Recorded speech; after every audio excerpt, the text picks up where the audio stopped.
For 7 minutes, allow yourself to be transported back in time to the year 1347.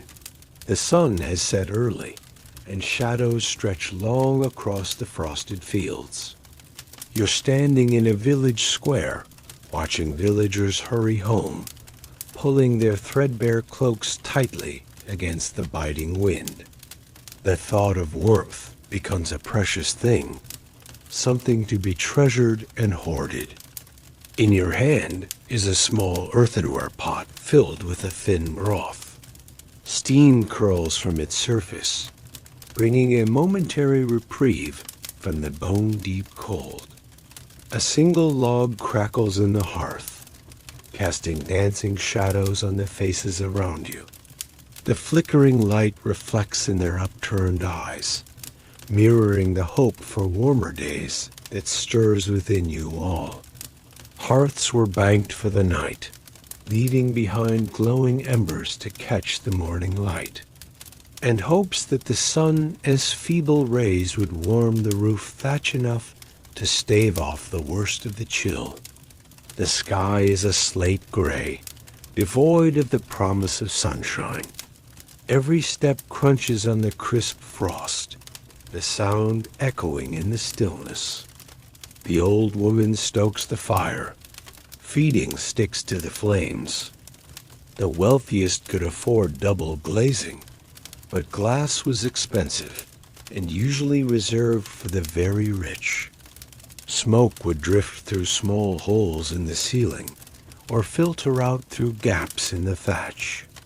This was a necessary evil, for shutting off the chimney in colder months ensured toxic fumes stayed inside. Some of the poorest would burn whatever they could, seasoned wood being a rare luxury. Fires were carefully rationed, banked for the night, and tended before dawn.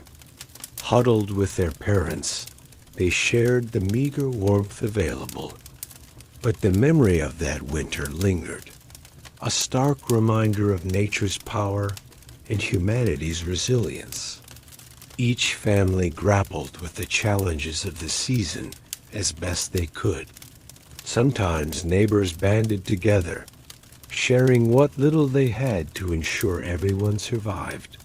For some, it was a time of reflection, of pulling inward and conserving energy. For others, it was a season of struggle, a fight to stay warm and fed. Was it the starkness of the winters, or the tenacity of life amidst such hardships? Share your thoughts in the comments below. Yet through it all, life went on, births and deaths continuing unabated amidst the falling snow.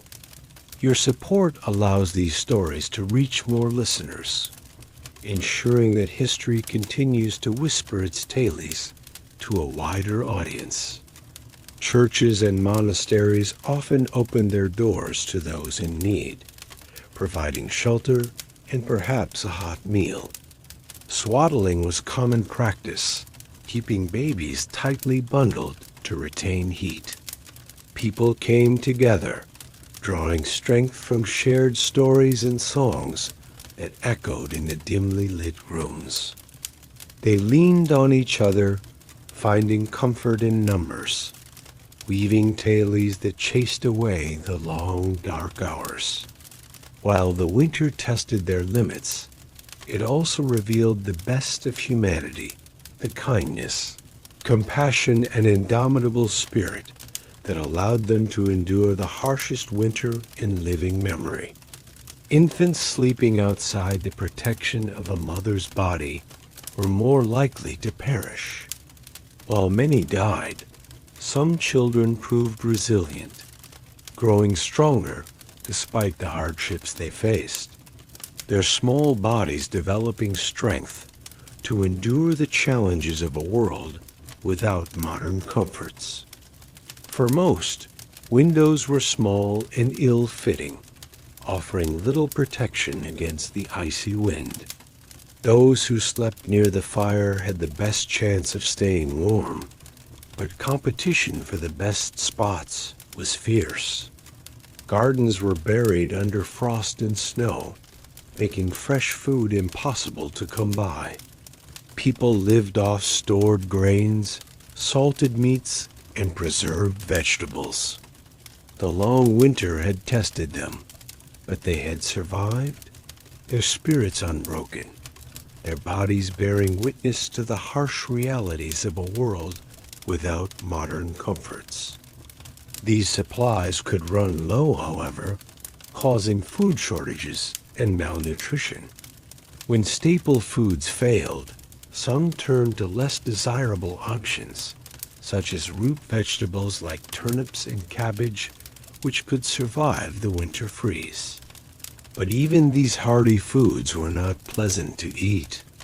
Many would choose to sleep huddled on the floor, surrounded by family, seeking solace in the comforting closeness.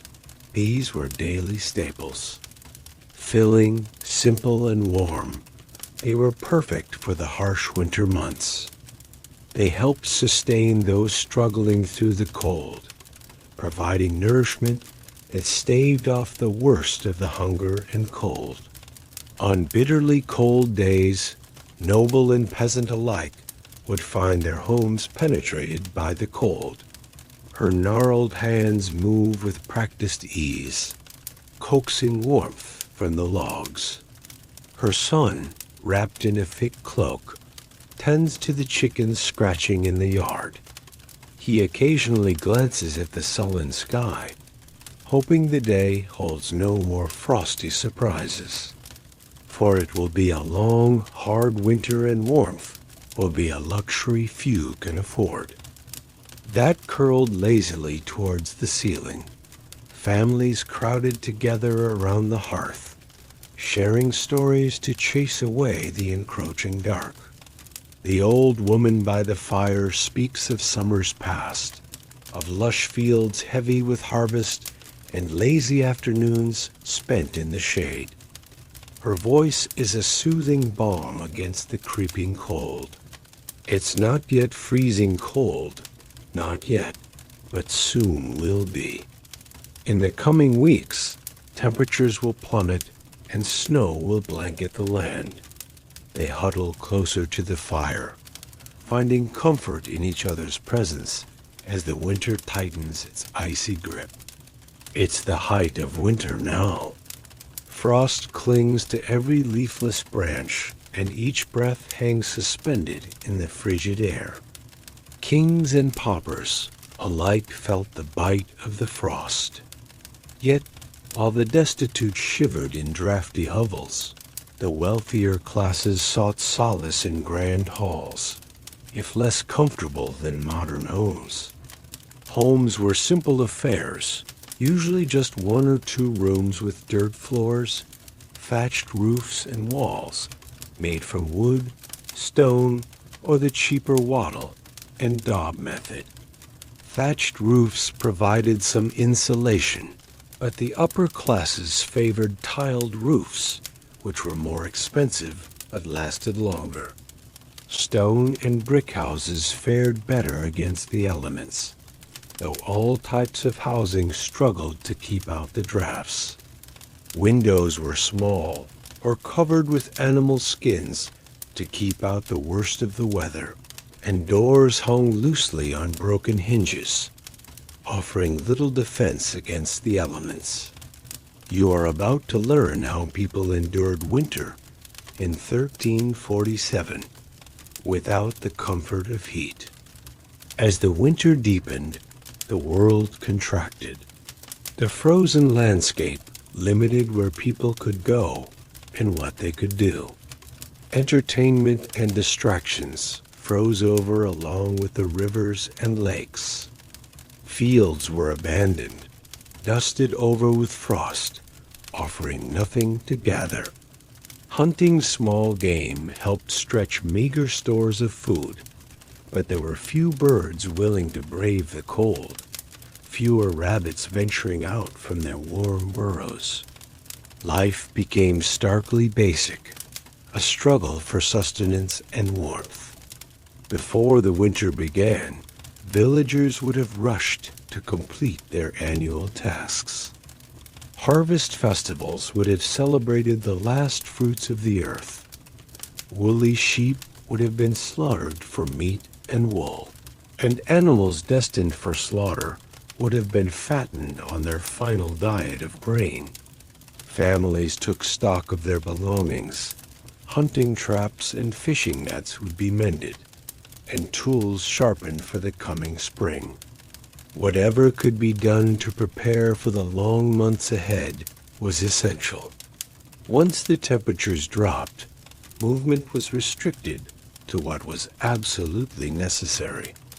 As night fell, people retreated indoors.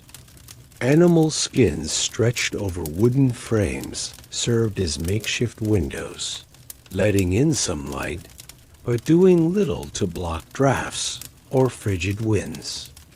As the sun dipped below the horizon, drawing the day to a close, fires were coaxed back to life, banishing some of the darkness and spitting sparks up the chimney to mingle with the smoke. When the days are short and cold, rising early brings little cheer. Days pass, the cold intensifies, and provisions dwindle. The old woman and her son's meals grow thinner, stretching their remaining stores to last as long as possible. There was no escaping the cold. No matter how deep your purse, the sting of winter was universal. While noble halls might boast grander architecture and sturdier construction, they still suffered from the same limitations. Warmth came from the hearth, either a stone or brick fireplace, or more commonly, a fire pit in the middle of the room. Sleep offered little respite from the cold. Even layers of thick woolen clothing couldn't always hold back the bitter chill. Food was another challenge. Winter brought hunger as surely as it brought cold. In the evenings, soup and stew simmered over the fire. Perhaps most vulnerable were the young. Children born in winter were more likely to succumb to illness and cold exposure. Throughout the harsh winter months, families found ways to stay afloat. While the winter of 1347 was exceptionally harsh, the following years saw less severe temperatures. Though winter was a time of hardship and isolation, it was also a season of community. For the people of 1347, the winter was an ordeal, a relentless test of endurance against the elements. As the sun finally began its slow climb back toward summer, the people of 1347 emerged from their homes blinking in the newfound light. And now I ask you, dear listener, what did you find most striking about life in 1347? If tonight's tale has captured your interest, consider subscribing to Whispered History. Until next time, remember, history is always whispering. All you need to do is listen. Thank you for listening to this episode of Whispered History.